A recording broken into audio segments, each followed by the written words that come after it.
Bonjour à tous et merci d'être présents aujourd'hui pour cette aventure hypnotique.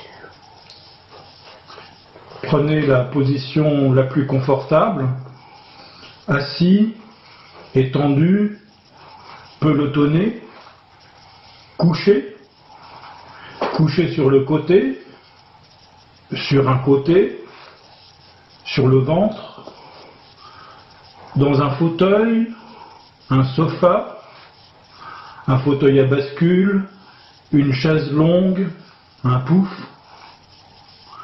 ou dans un hamac, si vous en avez un. Prenez juste le temps de percevoir le contact de votre corps avec l'élément qui l'accueille, d'en sentir les contours, d'en tester le moelleux ou la raideur. À tout moment, autorisez-vous à modifier votre posture, même de manière subtile. Peut-être avez-vous déjà auprès de vous le livre que vous avez choisi pour partager ensemble ce moment. Et vous pouvez prendre le temps de l'examiner du regard, puis de le prendre dans vos mains.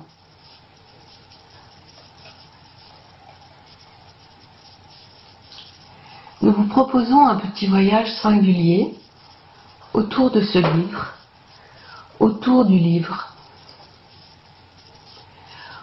Au cours de ce voyage se glisseront des mots, les vôtres, les miens, ceux d'Italo Calvino, portés par la voix de Thierry, et qui ont inspiré pour cette expérience aujourd'hui. Ces mots, vous les entendez ou pas? Et cela n'a vraiment aucune importance. Seul compte votre voyage. Vos mains peuvent à présent effleurer la couverture, en sentir la texture. Est-elle lisse ou rugueuse, fraîche ou chaude, granuleuse comme certaines reliures anciennes?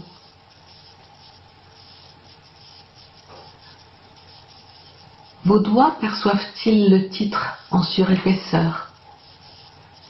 Et lisent-ils les mots sans même avoir besoin de garder les yeux ouverts?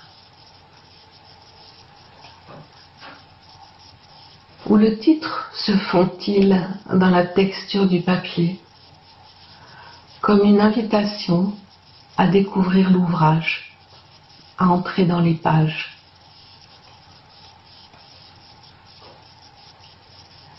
Vous attend-il depuis longtemps? Avez-vous hâte de le découvrir, de le tenir dans vos mains, comme une promesse de découverte et de plaisir?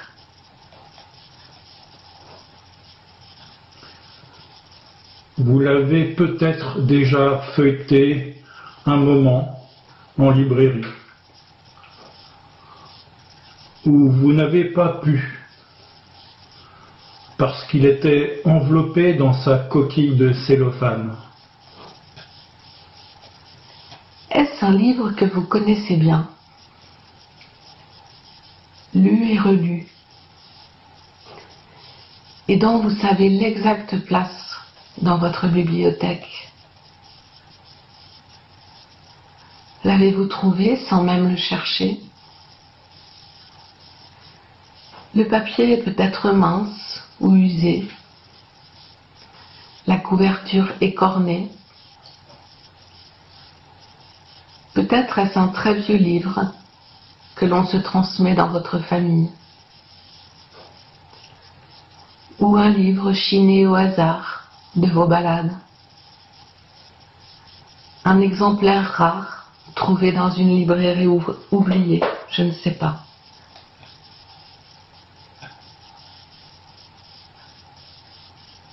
Ressentez le poids de cet ouvrage.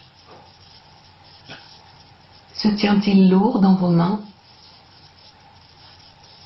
ou léger comme une plume? Peut-être pouvez-vous laisser le monde qui vous entoure s'estomper dans le vague. Et focalisez votre attention avec votre esprit, conscient ou inconscient, je ne sais pas, sur les sensations que cela vous procure de le tenir ainsi, dans vos mains.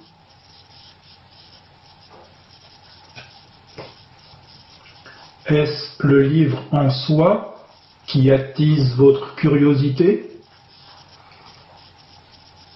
Ou la personne qui l'a écrit?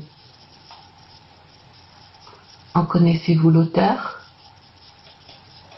Ou est-ce la première fois que vous allez à sa rencontre? À quel rivage avez-vous envie d'accoster?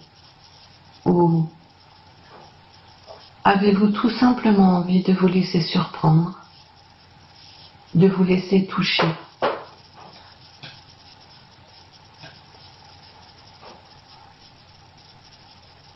Parfois, mais c'est moins vrai aujourd'hui, les pages du livre ne sont pas découpées. Il faut alors se frayer un chemin dans le livre. Les plaisirs du coupe-papier sont des plaisirs tactiles, acoustiques, visuels. Pour avancer dans la lecture, il faut d'abord un geste qui attente à la solidité matérielle du livre pour donner accès à sa substance incorporelle. Pénétrant entre les pages, par en dessous, la lame remonte vivement, ouvre une fente verticale par une succession régulière de secousses qui attaquent une à une les fibres et les fauchent. Avec un crépitement amical et gai, le papier de qualité accueille ce premier visiteur. Annonce que d'innombrables fois tourneront les pages, poussées par le regard ou par le vent. Le bord dentelé des pages révèle un tissu filamenteux, un frisson subtil, une barde s'en détache, agréable à l'œil, comme de l'écume sur la crête d'une vague. Peut-être pouvez-vous vous autoriser à palper, caresser, chatouiller le livre et à laisser simplement votre esprit imaginer vos attentes par rapport à lui. Vous autoriser à le quitter pour mieux y revenir. Je me souviens d'une fois où j'ai éprouvé une sensation de vertige, le besoin de faire halte un moment, de réfléchir.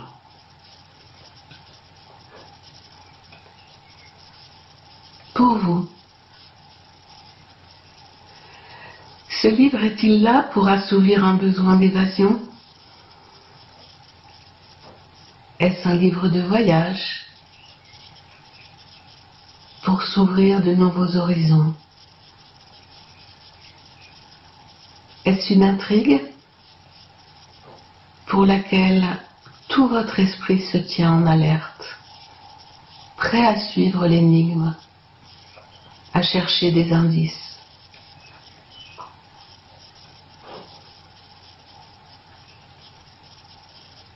Est-ce un livre de poésie où les mots coulent comme un torrent dans la montagne, bercés par un chant flûté,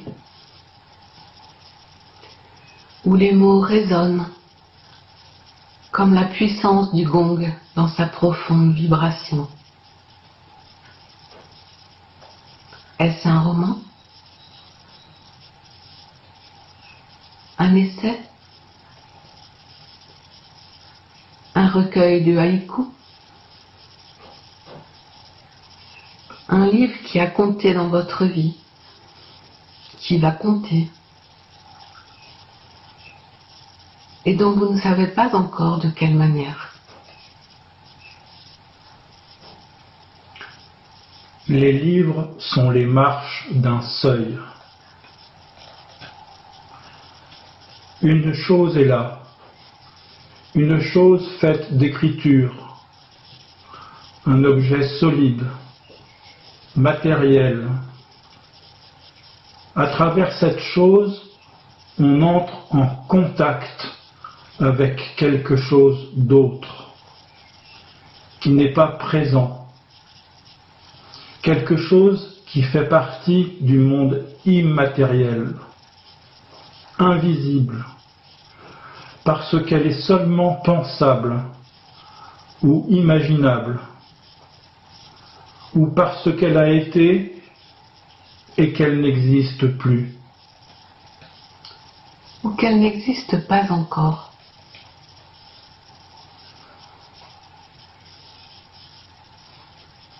Lire, c'est aller à la rencontre d'une chose qui va exister, mais dont personne encore ne sait ce qu'elle sera. Lorsque j'étais enfant,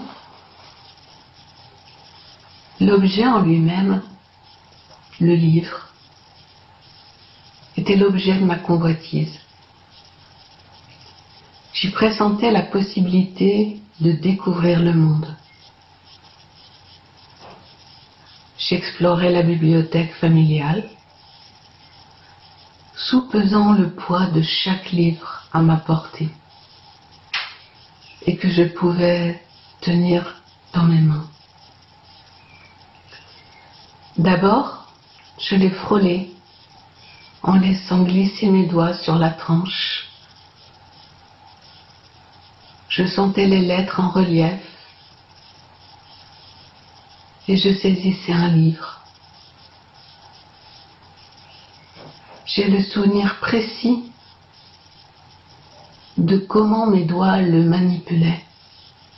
J'allais dire, le pétrissaient. Je ne comprenais rien de ce que contenait le livre, car je ne maîtrisais pas encore la lecture. Les lettres y dansaient une folle farandole.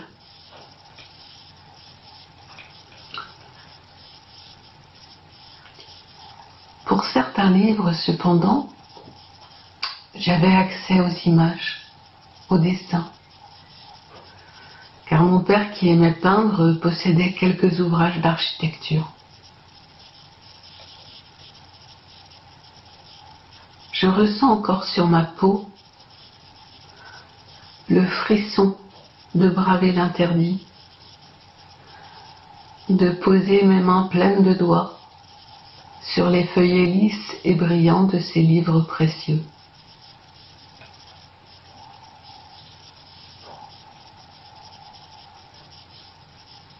Chacun garde en lui-même une mémoire de ses premières émotions livresques. Le parfum suave, poussiéreux, piquant du papier. Le chuintement discret des pages que l'on tourne. Et peut-être aujourd'hui, votre corps a-t-il gardé la trace de ses premières émotions et qu'il peut recontacter ces émotions si ancrées à tout moment quand bon lui semble, peut-être maintenant.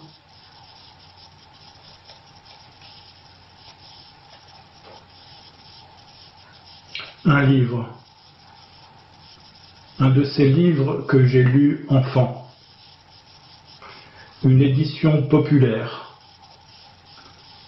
les pages en lambeaux, avec des gravures en noir et blanc que j'avais coloriées au crayon de couleur.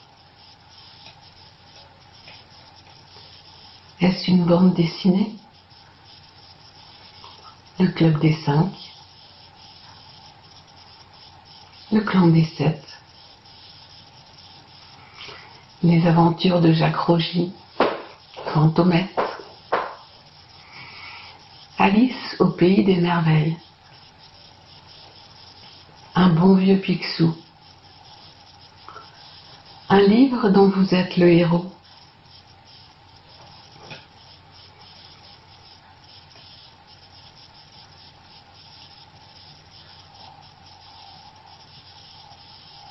Et vous pouvez laisser votre esprit vagabonder,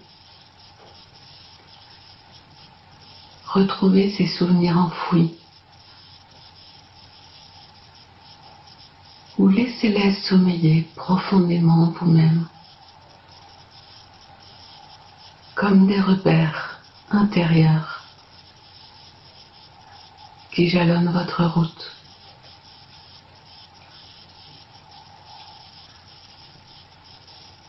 Quelle place tiennent les livres dans votre vie?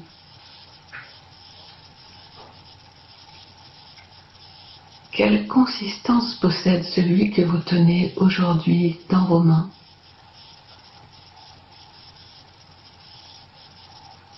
A-t-il glissé sur vos genoux? Ou le tenez-vous serré contre vous?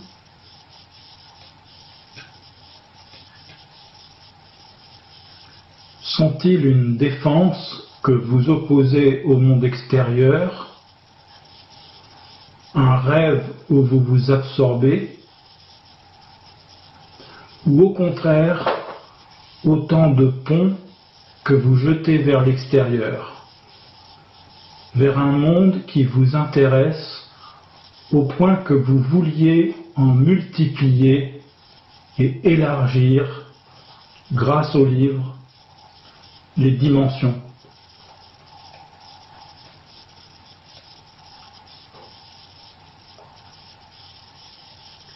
Peut-être vous rappelez-vous tout ce que vous avez lu, le poids des mots, ou peut-être que tout ce que vous avez lu est-il rangé dans l'armoire de vos souvenirs, je ne sais pas. Il y a tellement de manières différentes de lire. Lisez-vous plusieurs livres à la fois? Choisissez-vous des lectures différentes pour les différentes heures du jour, de la nuit?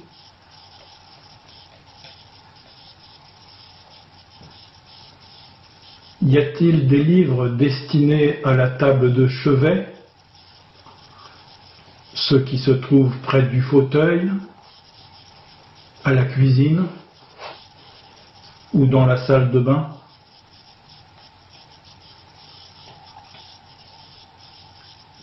Ces livres peuvent-ils devenir quelque chose d'autre?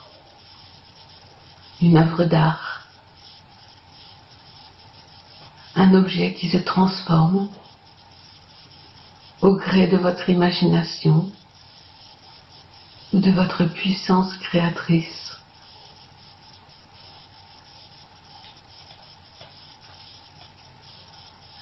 Entendez-vous la voix silencieuse de l'auteur,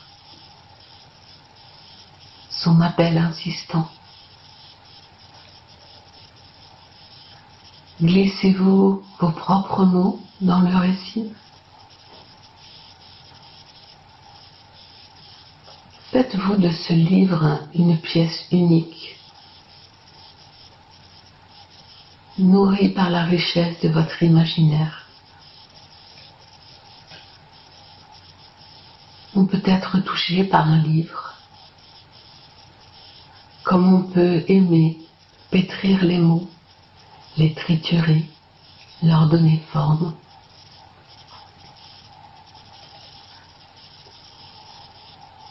Ce qui fait l'unicité d'un livre, c'est la rencontre singulière de l'auteur avec son lecteur, sa lectrice peut-être. La rencontre tout aussi singulière avec les personnages du livre, s'il y en a, leurs émotions, leur caractère, la façon dont ils perçoivent le monde, s'y débattent et y vivent. Il y a tant de manières de lire un livre.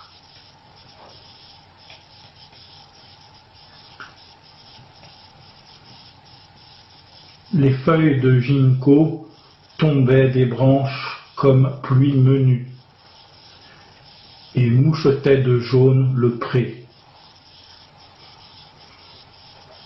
Je marchais en compagnie de monsieur Okeda sur le sentier de pierre lisse.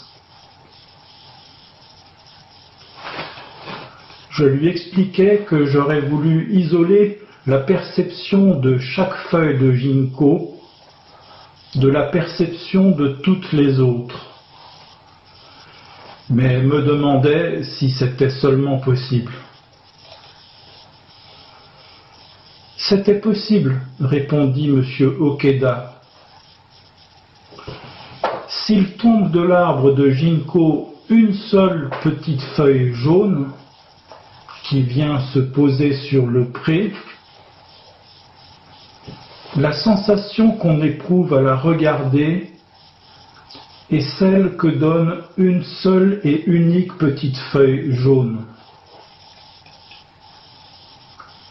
Si ce sont deux petites feuilles qui se détachent de l'arbre, l'œil les suit et voit les deux petites feuilles voltiger dans l'air, se rapprocher, s'éloigner comme deux papillons qui se poursuivent,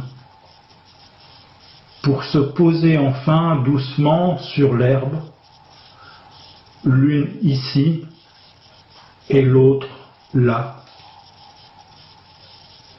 Même chose avec 3, 4 et jusqu'à 5 feuilles.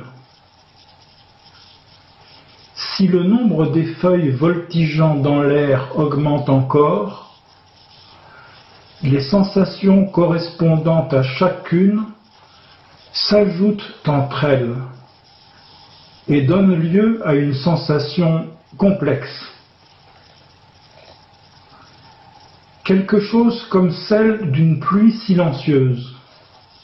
Et, pour peu qu'un léger souffle de vent ralentisse leur descente, d'un vol d'ailes suspendues dans l'air. Et puis, un semis de petites taches lumineuses, quand le regard s'abaisse sur le pré.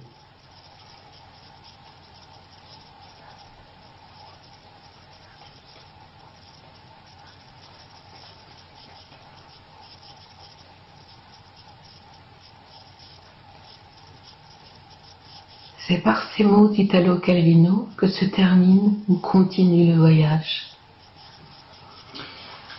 Si, par une nuit d'hiver, un voyageur a rythmé cette expérience.